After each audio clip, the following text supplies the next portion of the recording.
যে খবর দেখাচ্ছি, সোনামুখীর বিধায়ককে খুনের হুমকি তৃণমূলের। বিজেপি বিধায়ক দিবাকর ঘরামি, তার উপরে হামলার চেষ্টা। বিধায়কের গাড়ি ঘিরে চড়াও হয় দুষ্কৃতীরা। প্রতিবাদে সোনামুখী চৌমাথা মোড় অবরোধ। বিধায়কের নেতৃত্বে অবরোধ বিজেপি কর্মীদের। আপনি 5 বছরে কি করেছেন সেটা তো বলতে হবে। আপনি তো 5 বছর জনপ্রতিনিধি। এই মুহূর্তে যে বড় খবরের দিকে নজর রাখছি, বিজেপি বিধায়ক দিবাকর ঘরামি, তার উপর হামলার চেষ্টা। বিধায়কের গাড়ি ঘিরে চড়াও হয় দুষ্কৃতীরা। সোনামুখীর বিধায়ককে খুনের হুমকি তৃণমূলের। প্রতিবাদী সোনামুখী চৌমাথা মোড় অবরোধ। বিধায়কের নেতৃত্বে অবরোধ বিজেপি কর্মীদের।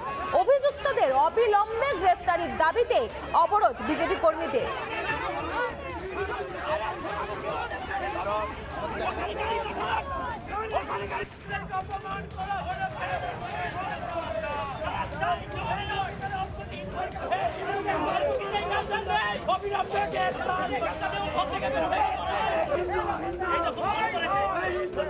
এতদিন পরে আমরা সাইকেল দিতে বলে বললো আমার দুটো এমএলএ ছিল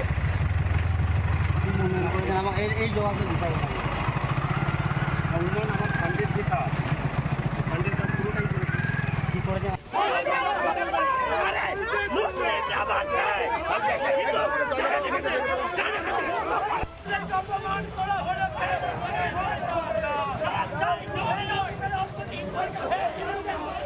ওরা প্রথমে এসে ওই মইদুল নামে একটি ছেলে এসে গাড়িটা আমার গাড়ির সামনে দাঁড় করালো, বলছে আপনি দাঁড়ান, আপনার সঙ্গে কথা আছে। আমি যথারীতি নেমে ওর সঙ্গে কথা বলতে গেছি, সঙ্গে সঙ্গে ও আরো লোকজন ডেকেছে, সব ছুটে এসেছে। এই ছোট ছোট বাচ্চা তারাও পাথর ছুঁড়ছে গাড়িতে। কোন সংস্কৃতিতে আছি আমরা? সবাই জেগে ঘুমাচ্ছি। তাই আমি অনুরোধ করব যে এই চোর তৃণমূলের, এই দুষ্কৃতিকারী তৃণমূলের, এই যে যারা দুষ্কৃতি হামলা আজকে করলো তাদের বিচার চাই। যতক্ষণ না অপরাধী গ্রেপ্তার হবে ততক্ষণ আমাদের এই অবরোধ চলবে। যতক্ষণ না থানার বড়বাবু এখানে আসবে ততক্ষণ আমাদের অবরোধ চলবে। ও চাঁদুরে দেখলে কেমন তুমি খেল। আজকে দেখলাম যে সোনামুখীর বিধায়ক দিবাকর ঘরামি 5 বছর অতিক্রান্ত হতে চলল। তিনি এলাকার মানুষের খোঁজখবর নেননি, তিনি এলাকার মানুষের খবর নেননি, এলাকায় যাননি। তার নিজের অঞ্চলে, নিজের গ্রামে এলাকার সাধারণ মানুষ তাকে ধিক্কার জানাচ্ছে, গ্রামে ঢুকতে দিচ্ছে না। মানুষ জাগরিত হচ্ছে, এলাকার মানুষ জাগছে। দিবাকর ঘরামিকে আগামীতে আমরা এক্স এমএলএ বানাবো, আপনি তৈরি থাকুন। মানে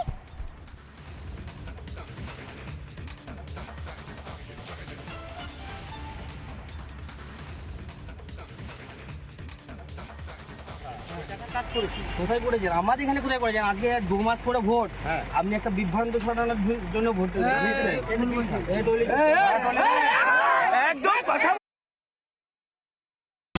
নানা ধরনের কন্টেন্ট দেখার জন্য লাইক করুন, শেয়ার করুন আমাদের ফেসবুক পেজ, সাবস্ক্রাইব করুন আমাদের ইউটিউব চ্যানেল।